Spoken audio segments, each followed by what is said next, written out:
الحمد للہ رب العالمین والصلاة والسلام علی سید المرسلین اما بعد فاعوذ باللہ من الشیطان الرجیم بسم اللہ الرحمن الرحیم۔ بعض علماء فرماتے ہیں جو مال و دولت کی مشغولیت کی وجہ سے نماز چھوڑے گا بروز قیامت قارون کے ساتھ اٹھایا جائے گا۔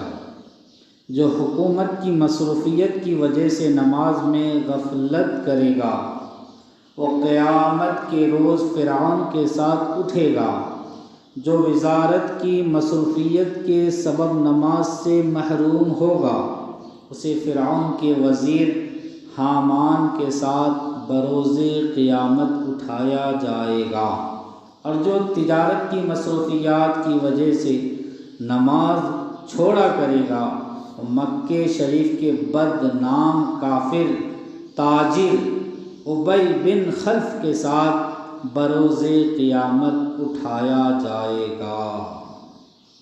روایت میں ہے کہ ابی بن خلف جنگ بدر میں پکڑا گیا تو چھوٹنے کے لیے اس نے جب اپنا فدیہ یعنی نقد معاوضہ ادا کیا تو اس نے کہا میں اپنے گھوڑے کو روزانہ بہت زیادہ دانے کھلاؤں گا اور معاذ اللہ رسول اللہ صلی اللہ علیہ وسلم کو شہید کرتے وقت اس گھوڑے کو استعمال کروں گا۔ جب حضور سرور کائنات صلی اللہ علیہ وسلم کے سامنے اس بات کا ذکر ہوا تو آقا صلی اللہ علیہ وسلم نے ارشاد فرمایا انشاءاللہ میں اسے قتل کروں گا۔ پھر غزوہ احد کے موقع پر ابی بن خلف زراح خود اور دیگر اسلحہ و سامان حفاظت سے لدا ہوا گھوڑے پر سوار ہوا اور کہنے لگا لا نجوت ان نجا محمد، یعنی اگر محمد صلی اللہ علیہ وسلم بچ گئے تو میں نہیں بچوں گا۔ محمد صلی اللہ علیہ وسلم اگر بچ گئے میں نہیں بچوں گا، یعنی اگر میں نے انہیں شہید نہ کیا تو وہ مجھے قتل کر دیں گے۔ احد کا میدان کارزار گرم تھا، یعنی جنگ زور شور سے جاری تھی کہ اس نے سرکار نامدار صلی اللہ علیہ وآلہ وسلم کی جانب گھوڑا دوڑایا۔ اس کے تیور دیکھ کر صحابہ کرام رضی اللہ عنہم نے اسے روکنا چاہا مگر سرکار مدینہ صلی اللہ علیہ وسلم نے فرمایا کہ اس کا راستہ چھوڑ دو، اور پھر اس کے جسم پر نیزے کی انی یعنی نوک چبھو دی۔ حضور صلی اللہ علیہ وسلم نے نیزے کی انی نوک اس طرح سے چبھو دی۔ ابی بن خلف زخمی ہو کر گھوڑے سے نیچے گرا اور مکہ شریف تک زندہ نہ بچ سکا، راستے ہی میں مر گیا۔ ابی بن خلف جب زخمی ہو کر گرا تو اس کے کچھ ساتھی اسے پوچھنے آئے مگر وہ بیل کی طرح ڈک یعنی چلا رہا تھا۔ انہوں نے کہا کہ کیوں اتنا شور مچا رہا ہے؟ تجھے تو ایک معمولی سی خراش آئی ہے۔ اس نے ان سے سرکار مدینہ صلی اللہ علیہ وسلم کی اس ارشاد کا ذکر کیا کہ انہوں نے فرمایا ہے کہ میں ابی بن خلف کو قتل کروں گا۔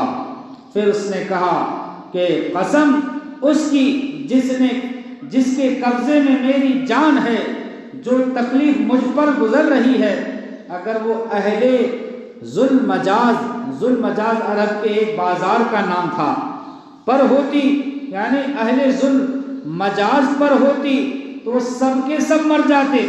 پھر وہ مکہ شریف پہنچنے سے پہلے راستے میں ہی مر گئے۔ اب اس پر غور کرنے کی بات ہے، حضور نے صرف ایک خراش لگائی، اس انی سے خراش لگا دی، یعنی وہ جو نیزے کی نوک تھی، نوک سے اس طرح سے خراش لگا، معمولی سا زخم تھا، لیکن اس معمولی سا زخم سے وہ اتنا گھبرایا اتنا وہ ڈرا، اسے یقین ہو گیا کہ جب حضور نے کہہ دیا کہ میں اسے قتل کروں گا تو وہ پورا یقین کر لیا کہ میں بچ نہیں سکتا، آخر وہ مر گیا۔ اے عاشقان رسول، مقام غور ہے کہ ایک پکے غیر مسلم اور دشمن مصطفیٰ کو تو فرمان مصطفیٰ صلی اللہ علیہ وسلم پر ایسا کامل یقین ہے کہ جب اس نے یہ ارشاد مصطفیٰ سن لیا کہ میں انشاءاللہ اسے قتل کر دوں گا تو اپنی زندگی سے مایوس ہو گیا، اپنی زندگی سے مایوس ہو گیا۔ مگر ہم غلامان مصطفیٰ صلی اللہ علیہ وسلم کا بھی عجیب حال ہے کہ ہم عشق رسول کا دم بھرتے، ہم عشق رسول کا دم بھرنے، جانثاری کا دعویٰ کرنے اور سلطان دو جہاں صلی اللہ علیہ وسلم کے ہر فرمان پر سچے دل سے ایمان رکھنے کے باوجود نافرمانیوں کے بارے میں، ان کے بیان کردہ عذاب کے معاملے میں غفلت کا شکار ہے، غفلت کا شکار ہے۔ حضرت سیدنا حسن بصری رحمۃ اللہ علیہ کے دست مبارک پر ایک ایسے کفن چور نے توبہ کی جس نے سینکڑوں کفن چرائے تھے۔ حضرت سیدنا حسن بصری رحمۃ اللہ علیہ کے استفسار یعنی پوچھنے پر اس نے تین قبروں کے پر اسرار واقعات بیان کیے۔ چنانچہ اس نے کہا، ایک بار میں نے ایک قبر کھودی تو اس میں ایک دل دہلا دینے والا، دل ہلا دینے والا منظر دیکھا۔ کیا دیکھتا ہوں کہ مردے کا چہرہ سیاہ بلیک ہے، ہاتھ پاؤں میں آنکھ کی زنجیریں ہیں اور اس کے منہ سے خون اور پیپ جاری ہے، نیز اس سے اس قدر بدبو آ رہی تھی کہ دماغ پھٹا جا رہا تھا۔ یہ خوفناک منظر دیکھ کر میں ڈر کر بھاگنے ہی والا تھا کہ مردہ بول پڑا، کیوں بھاگتا ہے؟ اور سن کہ مجھے کس گناہ کی سزا مل رہی ہے۔ میں مردے کی پکار سن کر ٹھٹک کر کھڑا ہو گیا اور تمام ہمت اکٹھی کر کے قبر کے قریب گیا، اور جب اندر جھانک کر دیکھا تو عذاب کے فرشتے اس کی گردن میں آنکھ کی زنجیریں باندھے بیٹھے تھے۔ میں نے مردے سے پوچھا، تو کون ہے؟ اس نے جواب دیا، میں مسلمان ابن مسلمان ہوں، یعنی میں بھی مسلمان، میرا باپ بھی مسلمان، مگر افسوس میں شرابی و زانی تھا، میں شرابی اور زانی تھا، اور اسی بد مستی کی حالت میں مرا اور عذاب میں گرفتار ہو گیا۔ اپنا بات بیان جاری رکھتے ہوئے اس کفن چور نے مزید بتایا، یعنی اور زیادہ بتایا کہ ایک اور موقع پر جب کفن چرانے کی غرض سے میں نے قبر کھودی تو ایک کالا مردہ زبان نکالے کھڑا ہو گیا، اس کے چاروں طرف آنکھ لپک رہی تھی، فرشتے اس کے گلے میں زنجیریں باندھے کھڑے تھے۔